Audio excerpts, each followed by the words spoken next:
Oke teman-teman, balik lagi bersama saya John X ya teman-teman. Oke, di video kali ini ya teman-teman, balik lagi saya ngevlog di sekitaran base camp. Hari ini saya akan membahas tentang penanaman musim tanam jagung ya teman-teman. Di daerah saya sudah mulai musim tanam. Ada juga yang sudah berumur sekitar 15 hari, jadi nggak bareng teman-teman tanamnya, karena tergantung kesibukan orang masing-masing ya teman-teman. Oke, untuk yang pertama saya akan membahas teknik menanam yang berbeda-beda teman-teman. Di tempat saya ini kalau beda orang itu pasti beda teknik menanam ya teman-teman. Salah satunya contohnya di depan saya ini. Nah, di sini ini belum tumbuh ya, sekitaran 3 hari belum mulai tumbuh ya, belum kelihatan. Dan yang ini juga berbeda, ini juga baru kelihatan berdaun dua. Nah, ini dia. Dan yang ini sekitar 15 hari teman-teman, 14 sampai 15 hari ya. Yang ini udah keren banget. Oke teman-teman, untuk yang pertama di sini saya akan membahas teknik yang satu ini. Yang satu ini dia bagus juga sih, cuman kurang maksimal ya teman-teman. Kurang maksimalnya kenapa? Karena ini pertumbuhannya menurut saya bagus juga, normal. Tapi kalau dibanding yang sebelah sana itu beda orang, itu lebih bagusan yang itu teman-teman. Karena itu tumbuhnya sangat subur dengan teori dan teknik yang berbeda-beda. Oke teman-teman, untuk yang pertama saya akan membahas yang ini dulu ya. Untuk yang ini tuh, jagung ini menggunakan teknik koak atau cangkul. Terus dia digejik teman-teman. Jadi ibaratnya seperti ini alatnya ya, tapi lebih besar lagi. Itu digejik sini, baru dimasukin benih jagung teman-teman. Cuman bedanya sama yang tadi. Cuman bedanya yang lain-lain tadi ada yang langsung gejik tanpa dicangkul atau dikoak teman-teman.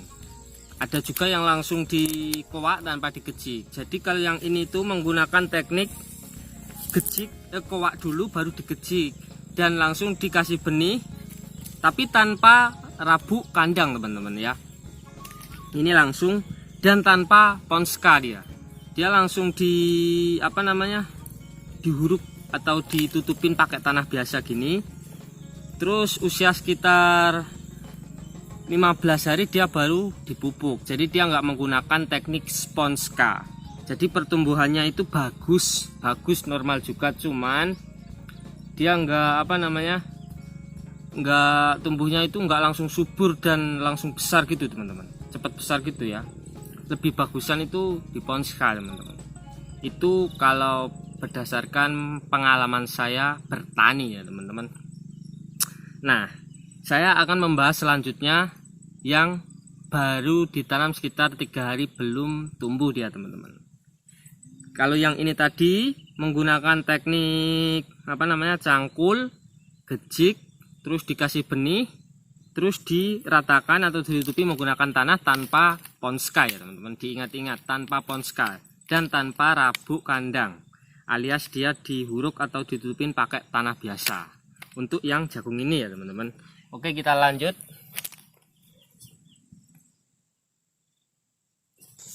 Nah, berikutnya teman-teman kita bakalan ke yang masih mulai pertumbuhan ya teman-teman, atau belum, sudah mulai kelihatan pucuknya teman-teman. Cuman ini belum tumbuh sepenuhnya atau masih kecil maksudnya. Nah, ini dia masih sangat kecil. Nah, ini pucuknya, ini putus karena dimakan ulat, ternyata ada hamanya.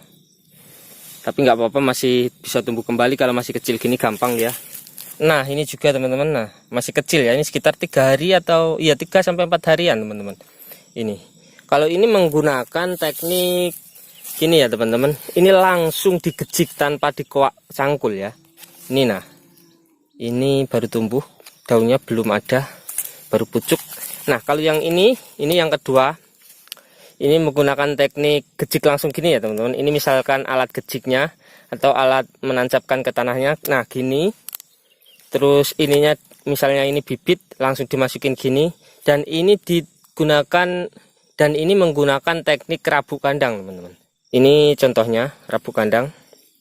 Nah, hitam-hitam ini teletong sapi, tapi sudah yang kawak ya teman-teman, atau sekitaran 2-3 tahunan, diduduk atau diongkrah-ongkrah, dijadikan rabuk untuk menanam agar biar lebih subur tanamannya teman-teman. Nah, biasanya seperti ini tapi yang agak kasar ya. Ada yang lebih lembut lagi, biasanya ditutupin kayak gini teman-teman. Jadi dia menggunakan teknik gejek, terus di bibitnya ditanam, ditutup dengan rabuk kandang ya teman-teman, atau teletong sapi. Bisa juga rabuk kotoran ayam ya. Kotoran ayam itu lebih bagus, cuman di sini harganya lebih mahal teman-teman. Kalau kotoran sapi itu gratis milik sendiri. Ini sekitar berapa kilo ya? Ini 4 kiloan lah teman-teman ini. Jadi teman-teman, perbedaan yang tadi, kalau yang tadi itu menggunakan tekniknya digejek, dikowak dulu ya. Dikowak, digejek, ditanam benihnya, nutupnya pakai tanah biasa, nggak pakai rabuk kandang atau kotoran sapi ya teman-teman. Jadi langsung dan tanpa ponska ya, nunggu 15 hari baru dipupuk. Kalau yang ini menggunakan teknik gejek langsung tanpa kowak cangkul, langsung dikasih benih dan nutupnya pakai kotoran sapi atau rabuk kandang ya teman-teman, tanpa ponska juga. Kalau yang ini persamaannya, yang tadi tanpa ponska, yang ini juga tanpa ponska. Kalau perbedaannya, ini gejik langsung pakai rabuk kandang atau kotoran sapi. Kalau tadi kowak gejik tanpa kotoran sapi atau rabuk kandang. Oke teman-teman, kita lanjut ke berikutnya. Oke teman-teman, berikutnya ini kita bakalan membahas jagung yang mungkin bisa dibilang yang paling bagus ya di antara jagung-jagung yang di sini mungkin. Karena ini menggunakan tekniknya cukup lama ya prosesnya. Cuman dia akan menghasilkan jagung pertumbuhan yang sangat bagus atau subur ya. Ini dilihat dari usia kecilnya sudah segini besarnya dan segini suburnya, hijaunya. Wah, keren banget ini teman-teman. Ini lahannya kalau yang ini sekitar berapa kilo ya ini? 3,5 kilo lah teman-teman benihnya ya. Benihnya 3,5 kilo yang ditanam. Ini jenisnya kalau nggak salah ini NK Sableng, favorit kita ya. NK Sumo, sorry. NK Sumo ini teman-teman. Sejenis NK juga ya, tapi Sumo bukan Sableng. Oke. Nah, ini terlihat masih kecil saja sudah keren banget ini teman-teman. Nah, lihat saja ini. Nah, hijau banget. Keren. Ini jagung yang namanya jagung sehat subur itu ya ini teman-teman. Asal dia nggak kena bulai keputihan saja, ini kayaknya nanti besarnya bisa merajai jagung-jagung di sini ya. Nah kan, usia sekitar 15 hari saja. Wah, hampir sama. Oh ya, sama dengan yang sana tadi teman-teman. Cuman yang sana itu kenapa ketinggalan di masa pertumbuhannya? Karena tanpa ponska teman-teman. Tanpa ponska ya dia tanamnya. Jadi dia akan selisih lumayan banyak pertumbuhan ya. Jadi dia akan selisihnya itu lumayan banyak di masa pertumbuhannya. Selisih suburnya itu loh teman-teman, dia akan lebih subur jika dia di ponska teman-teman. Oke teman-teman, kalau yang ini teorinya paling beda sama yang tadi ya, dua tempat tadi. Ini menggunakan teknik cangkul atau kowak, digejek juga.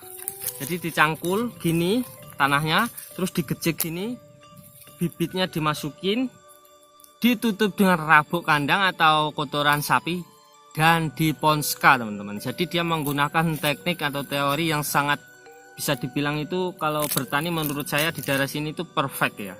Sangat bagus sekali teorinya, cuman memakan banyak waktu ya teman-teman. Terus terang saja dia itu memakan banyak waktu karena dia harus kowak atau mencangkul dulu, baru digejik, baru ditanam bibitnya, baru dikasih rabuk, terus baru diponska. Jadi dia membutuhkan 5 proses ya teman-teman, paling lama, cuman dia hasilnya paling maksimal ya teman-teman. Pertama dia dicangkul, kedua digejik, ketiga tanam bibit atau benih, keempat terus ditutup rabuk kotoran sapi, dan yang kelima dia dikasih ponska teman-teman. Jadi prosesnya paling lama, paling ribet ya mungkin dibandingkan yang lainnya yang praktis, cuman hasilnya paling maksimal ya teman-teman. Sebenarnya untuk rahasia sendiri menurut saya ya teman-teman, menurut saya itu kalau pengen hasilnya maksimal ya menurut saya ya, pengalaman saya bertani itu yang penting nomor satu itu Ponska ya teman-teman. Itu sangat penting sekali, sangat mempengaruhi pertumbuhan jagungnya teman-teman. Yang menentukan subur atau tidaknya itu kalau menurut saya ya, ini pendapat saya itu Ponskanya. Kalau kalian berani Monska, mungkin ya kehilangan Ponska ya teman-teman, karena dia akan selisihnya itu jauh banget pertumbuhan kadar suburnya pada jagung ya teman-teman. Nggak di Ponska pun juga bagus, cuman pasti hasilnya akan beda. Kalian coba sendiri saja, walaupun cuman sedikit ngasih Ponskanya, itu akan selisihnya beda jauh teman-teman di masa pertumbuhan jagung ini. Jadi kalian bisa coba itu teman-teman, itu menurut pengalaman saya. Tapi ingat ya teman-teman, ngasih Ponskanya ingat sekali lagi, jangan banyak-banyak. Kalau banyak-banyak kalian nggak akan subur, bahkan malah akan terjadi kematian pada jagung. Dia akan panas, layu dan garing teman-teman. Jadi dia nggak subur, malah mati kalau kebanyakan Ponska ya. Jadi sedikit saja, mungkin segini aja teman-teman percontohan ya. Segini saja kalau saya ya. Ibaratkan ini Ponska segini saja, banyakkan ini segini saja ya. Nah kalian taruh di sampingnya pas saat tanam, nggak di samping sih, pokoknya di tengah luangan yang kalian gali. Kalau kalian pakai teknik koak, kalau pakai teknik gejik ya kalian kasih di atas gejikannya itu ya teman-teman, di atas kotoran atau tutupnya rabuk kandang atau kotoran sapinya teman-teman. Jangan jauh-jauh, karena nanti kalau ada hujan, kalau terlalu jauh disapu air hujan, akhirnya nggak nyetrum atau nggak nyampe ke jagungnya teman-teman. Jadi nggak apa-apa sedikit, tapi jangan jauh-jauh gitu ya dari lubang jagungnya tadi teman-teman. Oke, itu tadi penjelasan dari saya ya teman-teman, semoga dapat dimengerti. Kalau tidak mengerti, kalian komen saja di bawah, bakalan saya jelaskan mana yang tidak paham. Itu teknik-teknik nanam jagung di daerah saya ya teman-teman, yang dilakukan oleh masyarakat di tempat saya tinggal ya teman-teman. Bertani di sini mempunyai teori masing-masing ya teman-teman, tergantung orangnya mau menggunakan teknik yang mana. Cuman saran saya yang paling bagus itu menggunakan teknik atau teori yang terakhir saya bahas tadi ini teman-teman. Mungkin agak ribet ya, maksudnya agak lama. Dia harus mencangkul dulu, terus digejik, ditanam, baru ditutup rabuk kotoran sapi atau kotoran ayam, baru dikasih Ponska. Mungkin paling lama, tapi hasilnya paling jos. Bisa kalian coba ya teman-teman.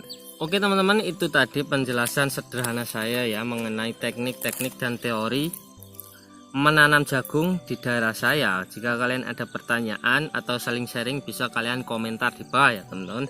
Jangan lupa untuk kalian like, comment, share, dan subscribe ya teman-teman, tentunya karena agar kalian tidak ketinggalan video-video atau konten-konten terbaru dari channel John X ya teman-teman. Oke, kita saling belajar, saling sharing, semoga saling bermanfaat, dan tentunya kedepannya lebih baik lagi bertani ya teman-teman.